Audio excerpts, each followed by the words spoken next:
Joy was in her early 30s, a woman with a gentle smile and a mind brimming with dreams. After years of dating, she had finally accepted Ken's proposal. Now, the two were neck-deep in wedding planning. Ken, her fiancé, seemed to check every box. He was kind, dependable, and always thoughtful. Whether she needed help with something small or someone to lean on during tougher moments, he was always present. Though his background was humble and his earnings modest, his devotion to Joy never wavered. He pushed himself at work, often to the point of exhaustion, just to ensure she had everything she truly needed. Ken believed wholeheartedly that love, commitment, and perseverance were the keys to building a lasting life together. And Joy appreciated his sacrifices. She truly did. But deep inside, there was a quiet longing she couldn't shake, a yearning for a life richer in luxury, more adorned with beauty than what Ken could offer. She had always imagined herself surrounded by elegance, wrapped in indulgence. Around her, friends were living that exact fantasy. Some were born into wealth. Others had partners with deep pockets and lavish lifestyles. Their lives were draped in designer clothes, glimmering jewelry, and spontaneous trips to dream destinations. For them, luxury was part of the everyday. For Joy, it felt painfully out of reach. Each brunch gathering, every group chat, and all those shimmering Instagram stories only deepened her dissatisfaction. The luxury handbags, the candlelit dinners at exclusive restaurants, the weekend escapes to glamorous places she couldn't even pronounce. It all stirred something sour inside her. What once felt like sweet simplicity in her own life now seemed confining, even dull. As the wedding approached, that internal conflict grew louder. She cared for Ken. She told herself she loved him. But a piece of her couldn't stop chasing after the glittering life her friends flaunted so easily. Then, one quiet afternoon, while mindlessly scrolling through her phone, a notification appeared. A friend request from someone named Victor. His profile screamed wealth. She recognized his face. Victor was no stranger around town. A wealthy, influential businessman, known for his generosity, especially toward women who caught his eye. Though older and married, he had a reputation that often stirred whispers. Joy paused, her finger hovering, but curiosity won out. His social media was a gallery of extravagance, yachts, luxury cars, opulent penthouses. It looked like something out of a dream. She told herself it was innocent, just one click, just casual interest. That single click cracked the door open. Soon, Victor began messaging her. His attention was flattering, intoxicating. He took her to upscale restaurants, showered her with expensive gifts wrapped in delicate silk, and spoke to her like she was the center of his world. His charm was undeniable, his words laced with temptation. He seemed to reach into that corner of her heart that still dreamed in gold and velvet. With Victor, she tasted the life she had always imagined. The rush was hard to ignore. The more time she spent in his world, the harder it became to pull away. She was drawn in completely to the fantasy he offered, something Ken, no matter how loving or loyal, could never replicate. But leading two lives is never without risk. And deep down, Joy knew she was walking a dangerous line. Weeks slipped by. The wedding loomed ever nearer. By now, she had perfected the double life, crafting wedding plans with Ken by day and slipping into Victor's luxurious world by night. She told herself it was manageable, that she was still in control, that no one would ever find out. But life doesn't often honor those kinds of illusions. Just days before the ceremony, the illusion cracked. What began as an ordinary moment turned into something that would change everything, forever. A pregnancy test. Positive. Joy stared at it in stunned silence, her hands trembling. In another reality, with a clear conscience, she might have cried tears of happiness. She was about to marry a man who cherished her, who longed to build a family. But instead of joy, dread consumed her. A storm of uncertainty raged within. Whose child was this? Ken's or Victor's? The question tore through her like a blade. She was paralyzed by the not knowing. How could she walk down the aisle, dressed in white, smiling for the cameras, while harboring a secret so potentially devastating? If the baby wasn't Ken's, if the truth ever surfaced, it would shatter him. shatter everything.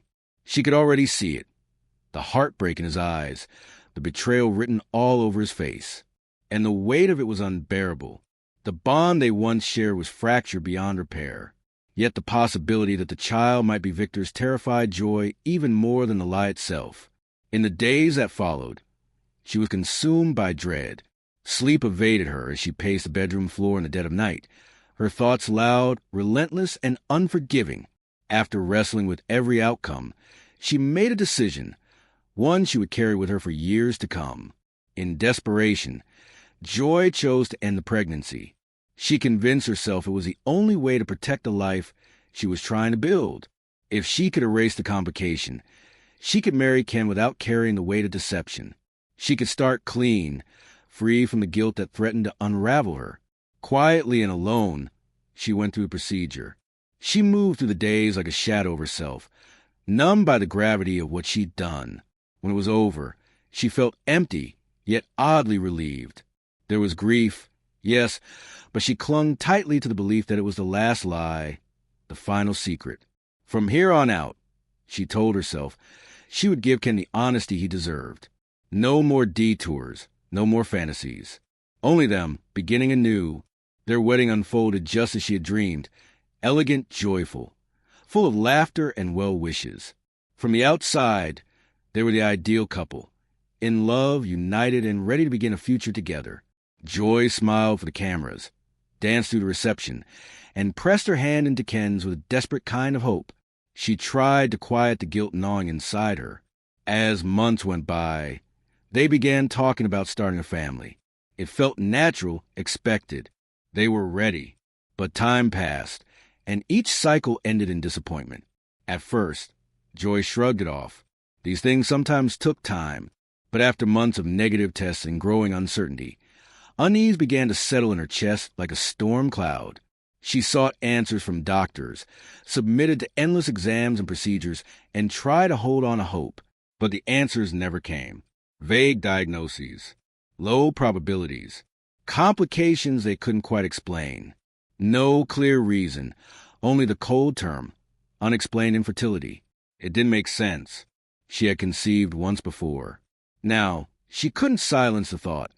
Had that choice broken something inside her?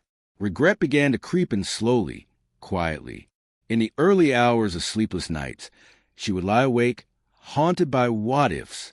If I hadn't done it, I might have had a child in my arms by now. Mine, regardless of the father, a piece of me, the house they had built together, now echoed with silence. It felt empty. It felt wrong. Ken tried to be her rock, gentle, supportive. He spoke of IVF, adoption, patience. But Joy was already slipping away. Her grief turned into resentment.